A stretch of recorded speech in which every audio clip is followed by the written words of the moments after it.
சென்னை முடிச்சூர் பகுதியில் மழை வெள்ள பாதிப்புகளை பார்வையிட சென்ற மத்திய அமைச்சர் திருமதி நிர்மலா சீதாராமனை பொதுமக்கள் முற்றுகையிட்டதால் பரபரப்பு ஏற்பட்டது. சென்னையில் மழையால் பாதிக்கப்பட்ட பகுதிகளில் ஆய்வு செய்ய பாரதிய ஜனதா கட்சி சார்பில் குழு ஒன்று அமைக்கப்பட்டுள்ளது.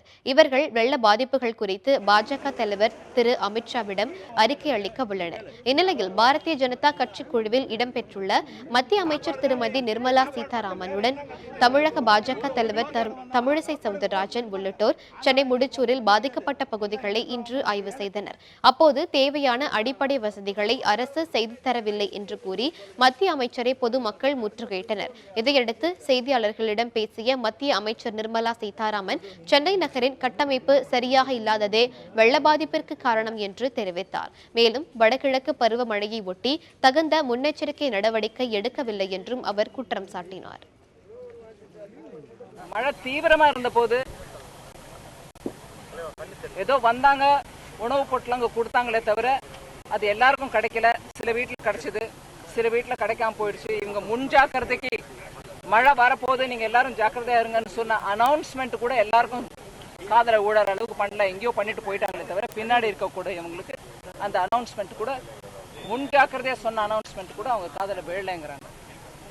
அதை தவிர அது இன்னைக்குன்னு இல்லை, இந்த ப்ராப்ளம் சிட்டி பிளானிங்ல இருக்கக்கூடிய மெயின் டிஃபிகல்ட்டி, மெயின் ப்ராப்ளம் வெளிப்படையா தெரியுது.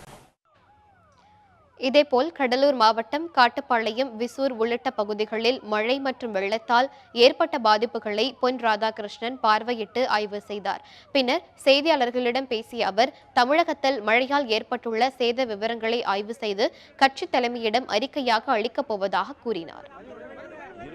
குளங்கள் காப்பாற்றப்படுவது மட்டுமல்ல, ஈவிரக்கம் இல்லாமல் குளம் ஆக்கிரமிக்கப்பட்டது என்று சொன்னால் ஆக்கிரமிப்புகளை அகற்றியாக வேண்டும். இதில் எந்த அரசியலும் யாரும் பார்க்க வேண்டிய அவசியம் இல்லை. அதை தவறினார்கள் என்று சொன்னால் ஏராளமான உயிர் சேதங்கள் இன்னும் ஏற்படுவதற்கான வாய்ப்புகள் உண்டு.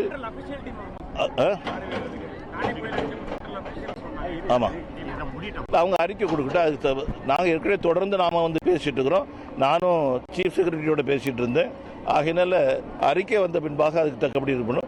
இன்னைக்கு ஏரியல் சர்வே ஒரு விஷயம் மத்திய அரசாங்கத்துடைய சார்பில் இன்னைக்கு நடத்துறாரு திட்டமிட்டு இருந்தாங்க. பெரும்பாலும் நடத்தியிருக்க முடியும் அல்லது நடத்துவார்கள்.